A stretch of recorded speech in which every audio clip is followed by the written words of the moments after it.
Hello বন্ধুরা, আপনাদের সামনে আবারও একটা নতুন ভিডিও নিয়ে হাজির হয়েছি।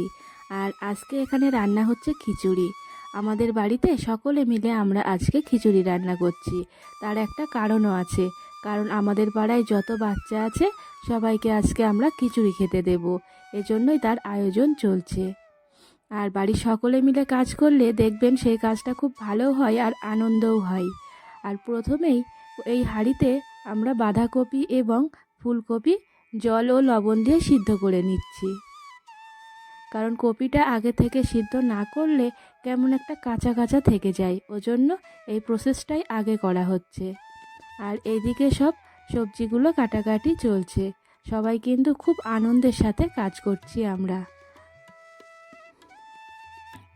বাড়ির সকলে মিলে কাজ করার একটা আনন্দই আলাদা। আর এই যে টমাটোগুলো দেখছেন সবাই মিলে কাটা হচ্ছে, আবার খাওয়াও হচ্ছে, এই খুনসুটিগুলো চলতেই থাকে। আর এইদিকে ঢাকা দিয়ে কপিটা সিদ্ধ করতে দেয়া হয়েছে। আর কপি সিদ্ধ করার পরেই দিয়ে দেয়া হচ্ছে জল। আর এই দেখুন কপিটা সিদ্ধ করে এটা যে জল ছিল জলটা বার করে নেওয়া হচ্ছে। আর বেশ খানিকটাই জল দেওয়া হচ্ছে, অনেকটা, কারণ এখানে 5 কেজি চালের খিচুড়ি হবে। আর চালটা ধুয়ে এখানে রাখা হয়েছে, এবারে চাল দিয়ে দেওয়া হবে।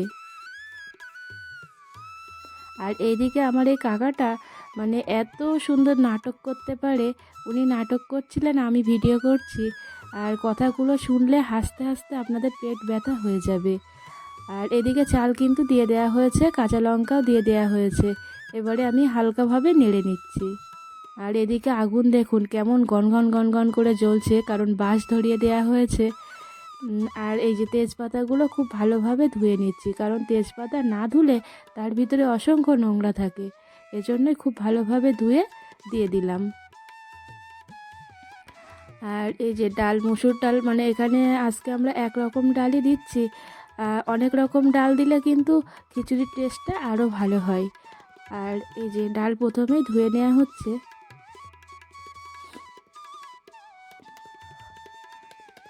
আর এদিকে আলুটা দিয়ে দেয়া হলো। এবারেই পরপর সব সবজিগুলো আমরা দিয়ে দেব। আর আমরা কিন্তু কোনো সবজি ভেজে নেইনি, সব কিছু কিন্তু আমরা এমনি না ভেজেই দিয়ে দিচ্ছি, কারণ আমরা দেখেছি ভেজে নেওয়ার থেকে কিন্তু না ভেজে দিলে আরও বেশি ভালো হয়। দিয়ে দেয়া হলো পেঁয়াজ কুচি। এবার দিচ্ছি মটরশুঁটি, দিয়ে দেয়া হচ্ছে বেগুন। এইভাবে খিচুড়ি রান্না করলে কিন্তু খেতে অসাধারণ হয়। ডালটাও এবার দিয়ে দেয়া হয়ে গেল।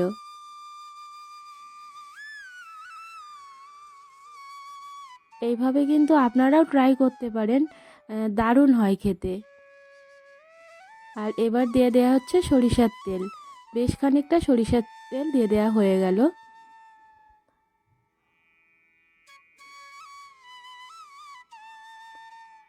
আর এতটাই জাল হচ্ছিল যে সঙ্গে সঙ্গে সব কিছু দেওয়ার সাথে সাথে ফুটে যাচ্ছে, জালটা খুব সুন্দর হচ্ছিল। এবারে আমি জিরে গুঁড়ো ও হলুদ গুঁড়ো একসাথে জলে গুলে দিয়ে দিলাম, কারণ সরাসরি দিলে পরে গুলটি পেকিয়ে যাবে, তাহলে জিনিসটা ভালো হয় না, খেতে গেলেও পাতে পড়বে। ওজন্য সবসময় জল দিয়ে গুলে দিতে হবে। আর ওই পাত্রেই আমি আদা বাটাটা দিয়ে দিলাম।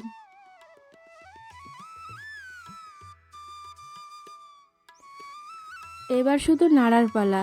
এই পর্যায়ে না নাড়লে কিন্তু নিচে লেগে যাবে, এজন্য এই পিসি শুধু একভাবে নেড়েই যাচ্ছে। সত্যিই ওনার ধৈর্য। আর রান্নাটা কিন্তু পিসিই করেছিল, আমরা পাশে ছিলাম। আমাদের বাড়ি কোনো রান্না হলে অনেক রান্না হলে সব রান্নাই আমার এই পিসিটাই করে, খুব সুন্দর করে রান্না করতে পারে। আর কিছু হলে আগে আমরা পিসিকে ডাক দেব, তারপরে সব হবে। আর পিসি আমার দেখতে বলছিল ডালটা গলেছে কিনা।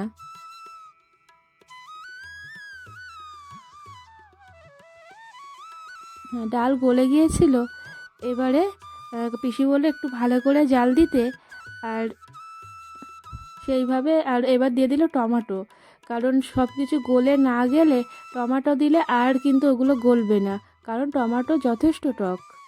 এজন্য সব কিছু গলে যাওয়ার পরই টমেটোটা দেয়া হলো। রান্নার বিভিন্ন প্রসেস আছে, সেগুলো না জানলে রান্নার কিন্তু টেস্টটা আসে না। কিন্তু আমার পিসি যেভাবে রান্না করে সত্যিই খুব সুন্দর। এবারে লবণ দেওয়া হচ্ছে।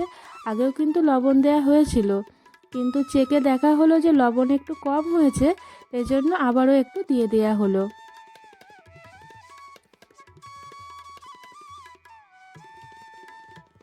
এবারে অনবরত নেড়েই যেতে হবে। আর আমি কিন্তু জ্বালানিটা জাল দিচ্ছি আমি, আর পিসি এদিকে নেড়েই যাচ্ছে একভাবে।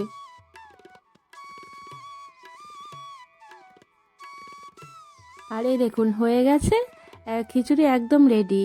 আর এদিকে নামিয়ে নেওয়া হচ্ছে খিচুড়ি। আর খিচুড়ির টেস্টটা যা হয়েছিল সত্যি খুব অসাধারণ। এরকম সিম্পলভাবে রান্না করেও যে এত ভালো স্বাদ হবে আমরা বুঝতে পারিনি, মানে খুবই সুন্দর। আর একদম সিম্পলভাবে এটা রান্না করা হয়েছে। আর এই দেখুন এতগুলো খিচুড়ি আমাদের রান্না করা হয়েছিল, পাড়ার সকলে খাবে এবং বাড়ির সকলে খাবে। আর বন্ধুরা, আজকের ভিডিও কার কার ভালো লেগেছে অবশ্যই কিন্তু কমেন্ট করে জানাবেন। আর আপনারা সকলেই খুব ভালো থাকবেন এবং সুস্থ থাকবেন, আর অবশ্যই আমার পাশে থাকবেন। আজকে এই পর্যন্তই, ধন্যবাদ।